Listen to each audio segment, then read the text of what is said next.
In parts of the globe, like the western United States for example, there's no shortage of mysterious ghost towns waiting to be explored.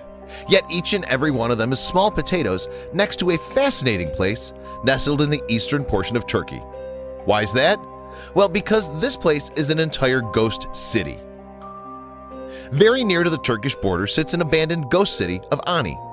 In its time, the old civilization was once home to tens of thousands of people. Now it's little more than a slew of dilapidated buildings and crumbling churches. What could have happened to it?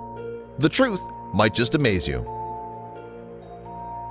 Around the world, all sorts of towns have long been abandoned by their residents, leaving the decrepit structures of a once thriving place in their wake. Yet few of these ghost towns can stack up to Ani, one of the world's biggest ghost cities. Located near the eastern border of Turkey, just across from Armenia's Arkurian River, the city of Ani doesn't look like much these days. Yet founded in the 5th century, it was once a thriving medieval metropolis.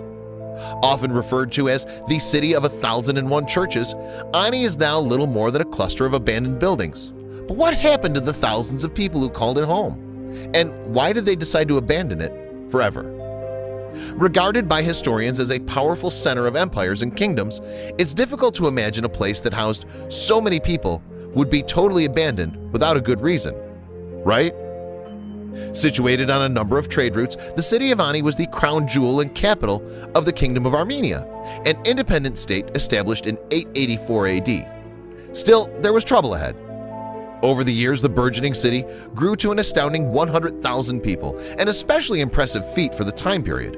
While it appeared to be booming on the surface, the good times were somewhat short-lived.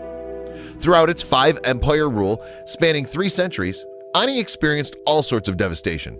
From natural disasters to full-blown wars, there was pretty much nothing it hadn't seen. First, Ani was captured by Turkish invaders who enslaved and murdered the residents. When they were finished, they sold the land and its buildings to the Shaddadids, a Kurdish dynasty. Yet even this wasn't what caused it to be abandoned. During the 13th century, on 2 separate occasions, one of which was successful, Mongol invaders attempted to capture the city of Ani. Despite the resulting widespread bloodshed, the city still miraculously held strong. It wasn't until 1319 that Ani finally fell. During this time, the Cathedral of Ani, a beautiful building made of coral-colored bricks that was erected in 1001, was all but destroyed by an earthquake. The city was reduced to a small village of people. By the 1700s, following the centuries of sporadic warfare and devastating natural disasters, the population of Ani began to rapidly decrease. These unforeseen circumstances caused many residents to head to safer pastures. And so, over the next 5 decades, up until the mid-1750s, the people of Ani made their way to outlying areas. Many of them chose to live elsewhere in Turkey, while others relocated in nearby Armenia. Just as quickly as they had arrived to the once prosperous city, Ani's residents were gone, leaving a ghost city in its wake. Luckily, there were still pieces of it left for future generations to explore. In the centuries since, both Armenia and Turkey have attempted to claim ownership of Ani.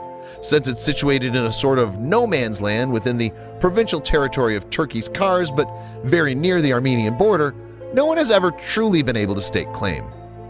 While Ani did become a popular regional tourist destination over the course of the 19th century, World War I and the Armenian Genocide diminished its popularity. Yet with its beautiful churches, mausoleums, and chapels, this ghost city has once again begun to draw interested visitors. Among the beautiful ruins is the Menasser Mosque, one of the relatively recent structures. It was built roughly 1,000 years ago.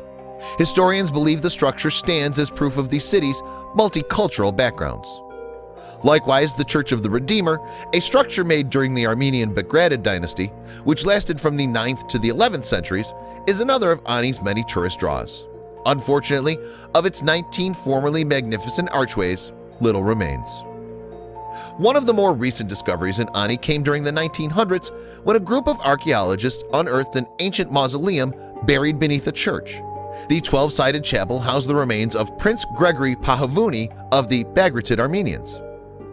Archaeologists also discovered the Church of St. Gregory of Tigran, Honense. It remains one of the most well-preserved structures in the city of Ani. Inside, the walls are lined with beautiful art depicting the life of Christ, as well as St. George, the Illuminator. These structures are proof that despite its long history of destruction and devastation, the ghost city of Ani was once also the site of many multicultural backgrounds. For that reason, it will always hold significance in history. Ani had such a rich, albeit complicated history. It's a shame that such a beautiful place isn't home to anyone, but at least people can visit it and appreciate its beauty all these centuries later.